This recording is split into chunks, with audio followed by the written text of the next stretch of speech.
అంటే ఆనాడు నా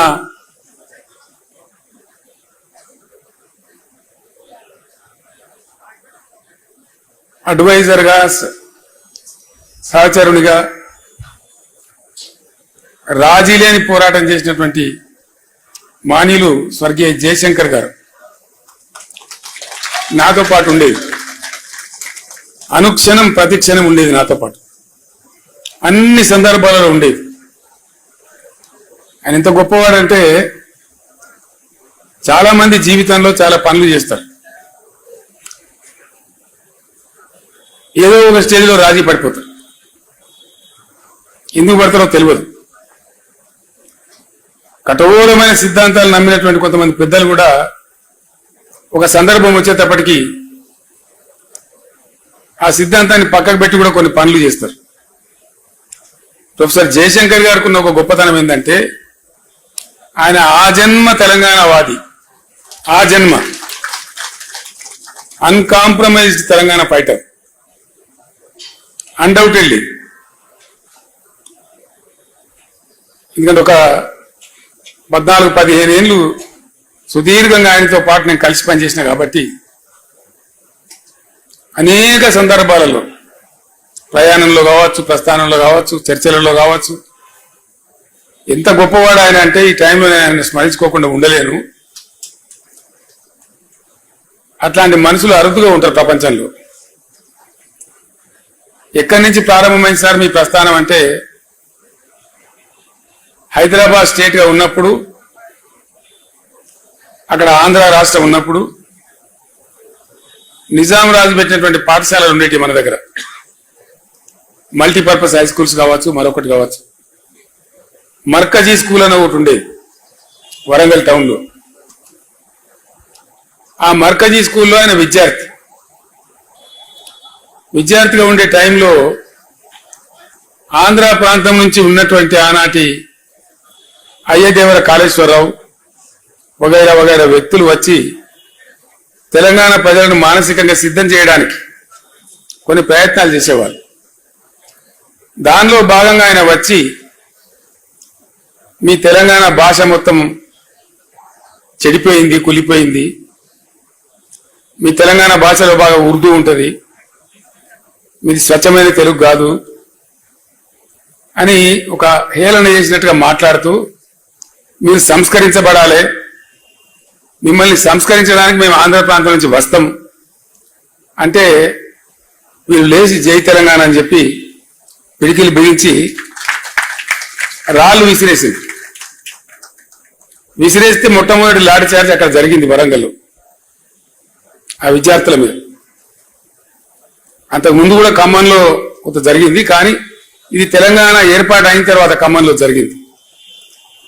తెలంగాణ ఏర్పడక ముందు హైదరాబాద్ స్టేట్ గా ఉన్నప్పుడు జరిగిన సంఘటన ఇది. అక్కడి నుంచి ఆయన ఏ రోజుకైనా సరే తెలంగాణ తన అస్తిత్వాన్ని కోల్పోకూడదు, తెలంగాణ తెలంగాణగానే ఉండాలి అని మనసులో పూర్తిగా బాగా సంకల్పం తీసుకొని ఆయన జీవితకాలం అంతా కూడా పనిచేసిండు. ఎట్లా చూస్తే అట్లా, ఆయనకి ఎంత చేతనైతే అట్లా. ఆనాడు ఉన్నటువంటి ముఖ్యమంత్రి బ్రహ్మానంద రెడ్డి గారు స్వయంగా పిలిచి బెదిరిస్తే కూడా నేను ఊసి చేస్తామంటే చేయండి సార్, మీ చేతిలో అధికారం ఉంది, నేను మాత్రం తెలంగాణ పందా వీడే ప్రశ్నే లేదు అని చెప్పి నిలబడ్డ దీశాలు. అట్లా ఇంక అనేక సందర్భాలు, అనేక బెదిరింపులు, అనేక ఇది. ఒక తీయటి అనుభవం ఏంటంటే వారితోని వారు ఎంత అన్కాంప్రమైజ్డ్, ఎంత రాజీ లేని పోరాట పందా ఉన్న వ్యక్తి అంటే, సరే జరిగింది, జరుగుతా వచ్చింది, చరిత్ర అంతా జరిగింది, విలీనమైంది. విలీనం టైంలో సిటీ కాలేజ్ దగ్గర 7 విద్యార్థులను చంపేసినారు కాల్పులలో. అవన్నిటికీ సాక్షి ఆయన. తదనంతరం తెలంగాణ ఉద్యమం కోసం కూడా పరితపించిన వ్యక్తి. 69లో ఉద్యమం వచ్చింది, చాలా ఉవ్వెత్తున ఎగిసిపడ్డది. చాలా మంది పెద్దలు పోరాటం చేసినారు, వాళ్ళని కూడా మనము సదా స్మరణీయులు. వాళ్ళు నా ముందు కూర్చున్నారు విజయసింహారెడ్డి గారు, నల్గొండ నాయకులు. వారి తండ్రి గారు బ్రహ్మాండమైనటువంటి కృష్ణారెడ్డి గారు ఆ రోజు పోరాటంలో అగ్రభాగంలో ఉన్నారు. నా పక్కన ఉన్న పోచారం శ్రీనివాసరెడ్డి గారు 69లో ఇక్కడ ఇంజనీరింగ్ కాలేజీ విద్యార్థిగా ఉంటూ పాలిటెక్నిక్ కాలేజీలో అనేక సార్లు లాఠీ దెబ్బలు తిని జైలుకు పోయినారు. ఇట్లా చాలా మంది గురించి చాలా మందికి తెలియదు. అనేకులు పనిచేసినారు, పని చేయలేదని ముచ్చట్లేదు. వారందరూ కూడా మనకు సదా స్మరణీయులు. వాళ్ళందరికీ మనం చేయెత్తి మొక్కాల్సిందే. ఉవ్వెత్తిన ఎగిసిపడ్డ ఆ ఉద్యమం కొద్దిగా పందా యొక్క లోపం వల్ల, వ్యూహ లోపం వల్ల అది ఘోరంగా విఫలమైపోయింది. విఫలమైన తర్వాత కూడా జయశంకర్ గారు తన పందా వీడలే. ఆయన రాస్తూనే ఉన్నాడు, సమీకరిస్తూనే ఉన్నాడు, ప్రతి సంవత్సరం బడ్జెట్లు అనాలిసిస్ చేస్తూనే ఉన్నాడు, తెలంగాణకు జరిగే అన్యాయాలను రికార్డు చేస్తూనే ఉన్నాడు. ఆ రోజుల్లో కంప్యూటర్ ఉండేది కాదు. కంప్యూటర్ వచ్చేదాకా, కంప్యూటర్ వచ్చిన తర్వాత కూడా ఆయన రికార్డు చేస్తూనే ఉన్నాడు. చేసి జరుగుతూ ఉండే. నేను అడిగిన ఒక రోజు, జయశంకర్ గారు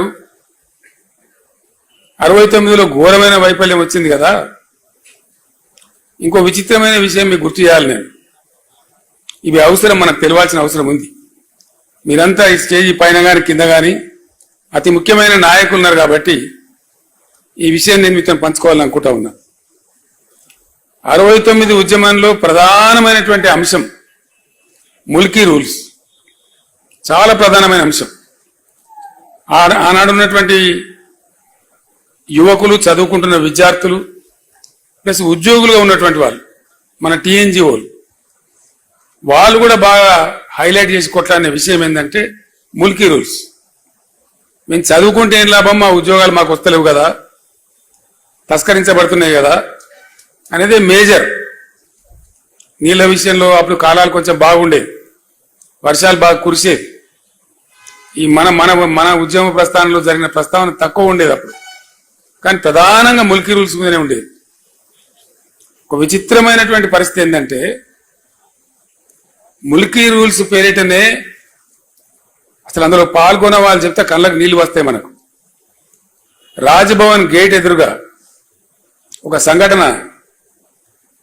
వాళ్ళు బుల్లెట్లు కొడతా ఉంటే వీళ్ళు రాళ్ళు కొడతా ఉన్నారు, చచ్చిపోతున్నారు.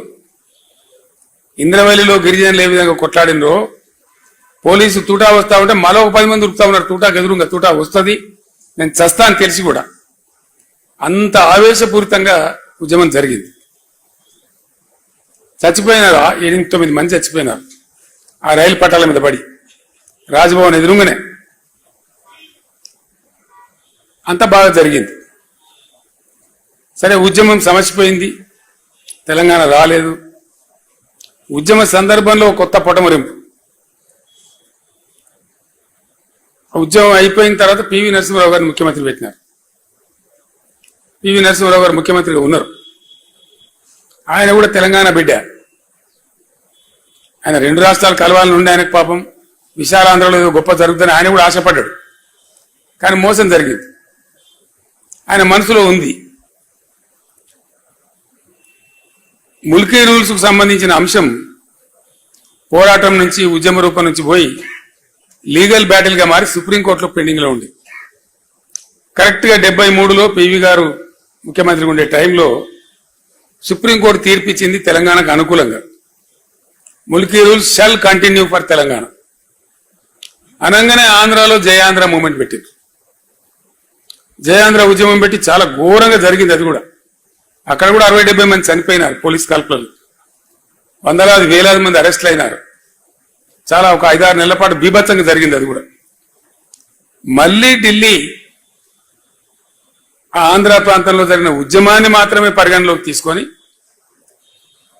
సుప్రీంకోర్టు తీర్పును కాలరాస్తూ రాజ్యాంగ సవరణ చేసింది.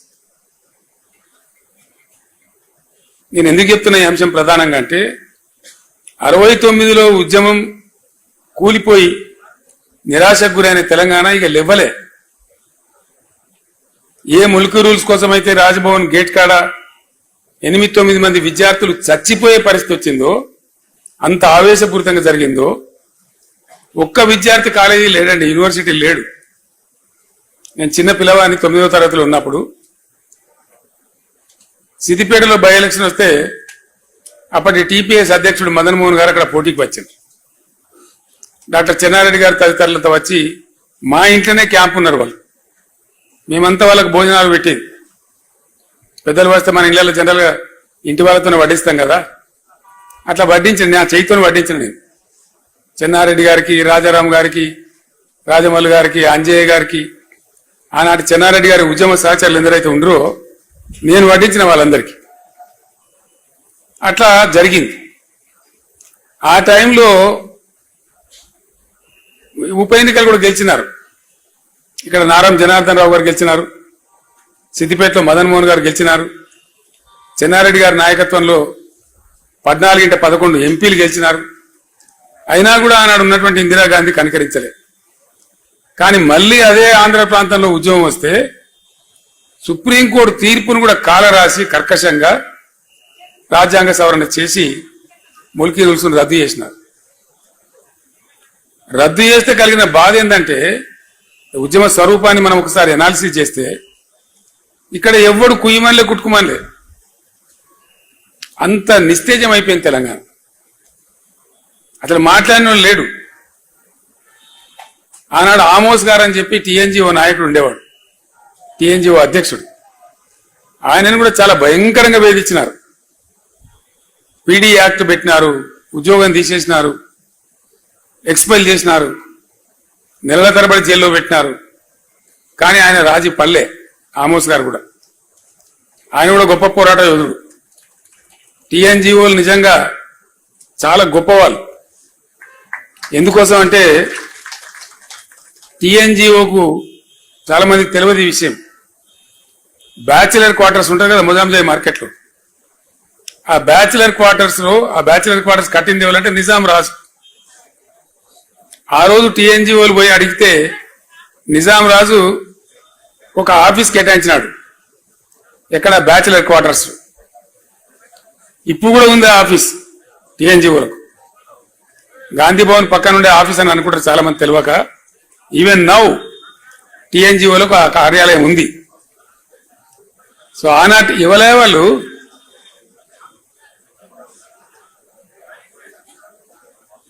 వాళ్ళకి సబ్జెక్ట్ పట్టలేని వాళ్ళు వాళ్ళని పంపిస్తే మంచిదానికి.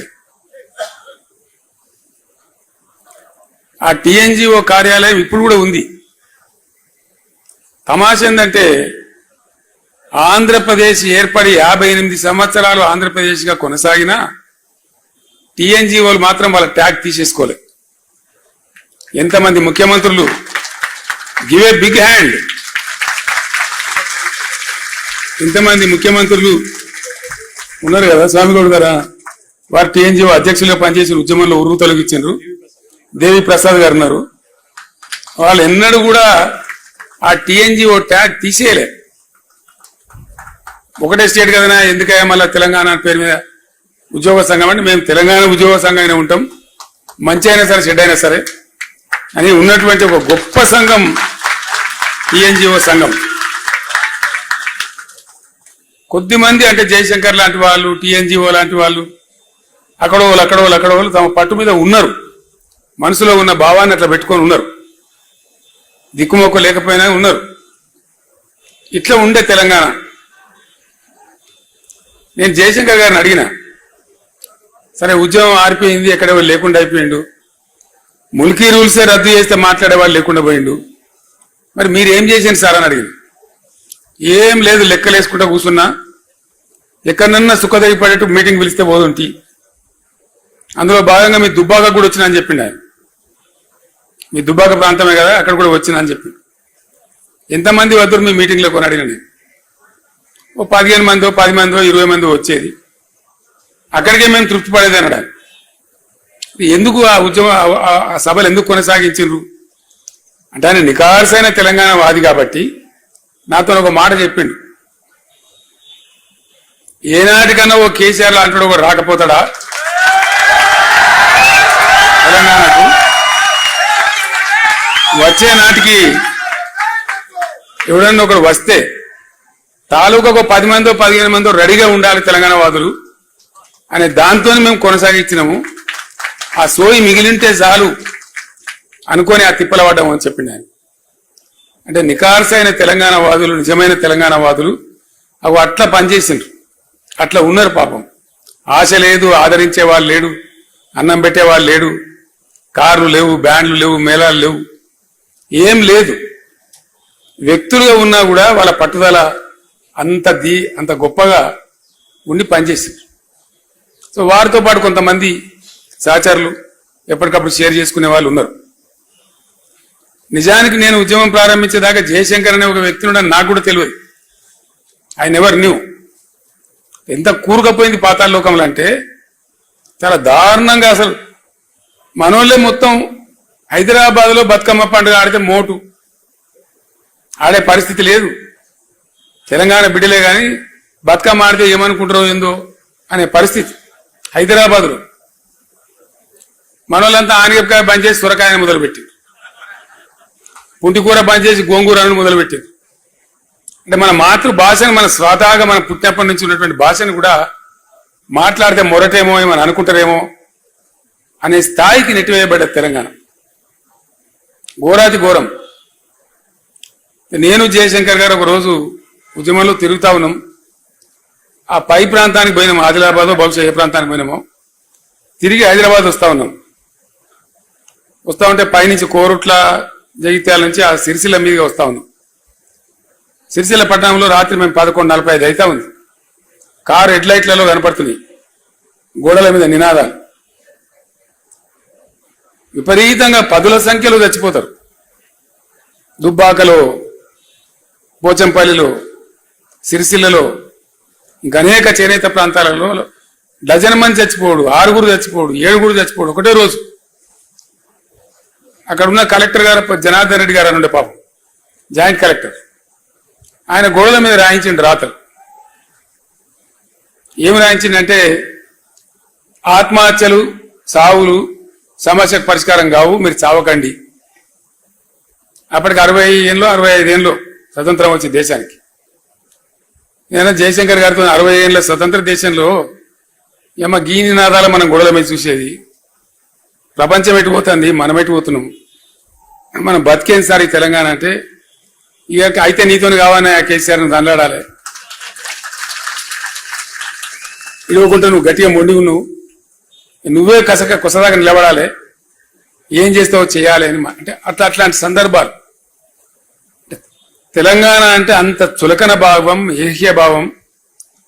తెలంగాణలో ఉండే శాసనసభ్యులకు ఓనోను కొంత మనసులో ఉన్నా ఏం చేయగలుగుతాం, మనం ఏం చేయలేం కదా. నేను మీటింగ్లో పెట్టినప్పుడల్లా ప్రతివాడు అన్నా మన ఉద్యోగాలు పోతే తప్ప మన తెలంగాణలో మనం నమ్మరు, ఇది అయ్యేది కాదు, పోయేది కాదు, వృధా ప్రయాస అనే ఒక నిర్లిప్తత, నిరాశ, అసహాయ పరిస్థితి ఎల్లిడలు కనపడేది. ఈ నిర్లిప్తత ఎంత పెరుగుతూ పోయిందో తెలంగాణ పరిస్థితులు కూడా, సామాజిక పరిస్థితులు కూడా అంత దారుణం.